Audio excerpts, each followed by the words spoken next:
തിരുമുൽ കാഴ്ചയുമായി തിരുവാറന്മുളയപ്പന്റെ പ്രിയ പള്ളിയോടം ചെന്നിത്തല പള്ളിയോടം നമ്മുടെ കടവിൽ നിന്നും യാത്ര തിരിച്ചിരിക്കുകയാണ്.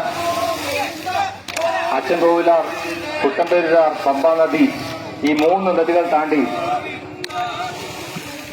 ജലതീർത്ഥയാത്ര നടത്തി നാളെ രാവിലെ തിരുവാറന്മുളയപ്പനെ ദർശിക്കുവാനായി നമ്മുടെ കടവിൽ നിന്നും യാത്ര തിരിക്കുകയാണ്. ഹരിയോഹര.